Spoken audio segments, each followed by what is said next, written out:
चतुर्भुजो जगन्नाथः कण्ठशोभितकौस्तुभः पद्मनाभो देवगर्भः चन्द्रसूर्यविलोचनः जगन्नाथो लोकनाथो नीलाद्रीशः परो हरिः दीनबन्धुर्दया सिन्धुः कृपालुर्जनरक्षकः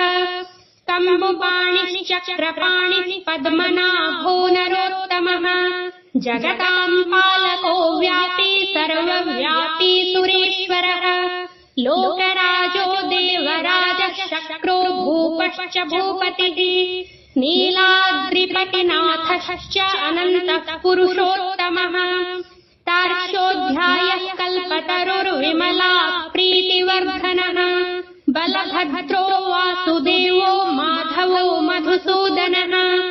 दैत्यारिः पुण्डरीकाक्षो वनमाली बलप्रियः ब्रह्मा विष्णोर्वृष्णिवंशो मुरारिः कृष्णकेशवौ